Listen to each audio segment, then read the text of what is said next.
Don't worry, Mark Sanchez, the butt fumble is still funnier than the butt punt, and the joke is still on you. So the undefeated Miami Dolphins will be playing against the Cincinnati Bengals Thursday Night Football. Who's going to win? Who's going to be the predictions? We're going to talk about that right now. So the undefeated Miami Dolphins 3-0 just had a thriller of a game versus the Buffalo Bills, taking the #1 spot in the AFC. Now they will be playing a depleted Bengals offense and defense. The Cincinnati Bengals, they started the season 0-2 and were very desperate for a win. Now last week, they got the much needed win. This team is a Super Bowl contender with Jamar Chase, a great young core of receivers, and Joe Burrows. This offense, guys, was electric last year.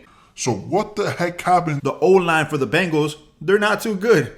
Joe Burrows got sacked, I think, about 20 times already in 3 games. In 3 weeks, that's the most in the NFL right now. How are the Dolphins going to put pressure? Well, they're going to stack up the box. They're going to make Joe Burrows throw the ball under pressure. Make him make mistakes. If that's going to happen, it's going to be a long day for the Bengals. But now, let me give you some pointers. Who is going to cover Jamar Chase? And not for nothing, guys, the Miami Dolphins were on the field 41 minutes last week versus the Bills. And not just 1 week ago, Sunday.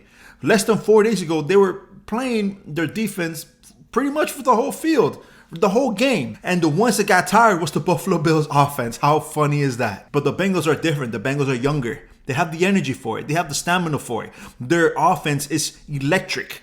Joe Burrows really has to throw the ball quicker than he normally does because Ingram is going to be right there for sacks and right there for pressure. And most likely, who knows, might get a couple personal fouls because he's one of the most targeted and penalized defensive players in the NFL right now as well. So Joe Burrows has something to worry about. Who is going to cover this young core of wide receivers? The Miami Dolphins have given up a lot of yardage. The one thing that they have not given up, guys, is yardage in the running game. The run defense for the Dolphins is pretty solid. Another thing they do great is keeping people out of the end zone. You could get 100 million yards on them, but can you score on them? That's the huge question mark. And the Buffalo Bills had top 5 offense in the NFL right now, only scoring 19 points, and 2 of them were a safety. So can the Cincinnati Bengals, they're struggling on offense, and they're in a way struggling on defense.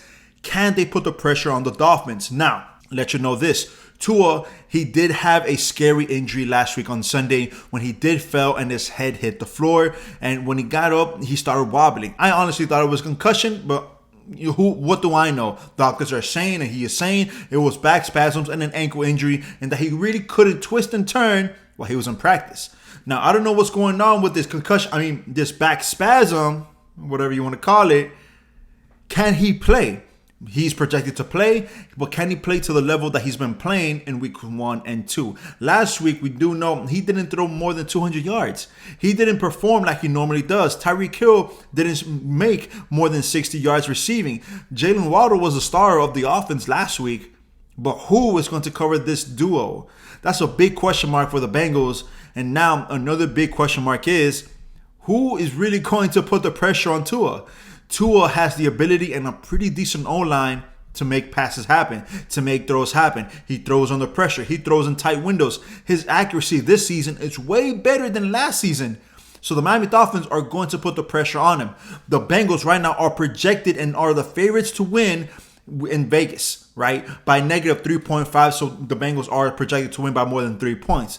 But the Miami Dolphins have been underdogs the first 3 weeks. And all 3 weeks, they have won. They're 3-0. So what makes this week any different? For all my people voting for the Miami Dolphins, or they're booing the Dolphins, or they're going for the Bengals, or they want to boo the Bengals, let me know what you guys think. I'm a believer in the Miami Dolphins, obviously a Miami native. I believe the Dolphins will become 4-0. They'll stay undefeated, and the score will be 23-14. Yes, 23-14. I don't even think it will be close. I don't think Joe Burrows will have the enough offensive power to go for it. I think the Dolphins will start hard and heavy and will become the best team in the AFC and possibly one of the top 5 teams in the NFL. But let me know what you guys think down in the comment section. If you guys have any relections or any rebuttals, let me know what you guys think. Please remember to hit the subscribe button, hit the like button, push the video out to more and more people who disagree with me, but love sports like you and me. If that's something you like, let me know and we could keep on going. So thank y'all for watching. I'll see you guys Thursday night. Let's live stream this video and peace.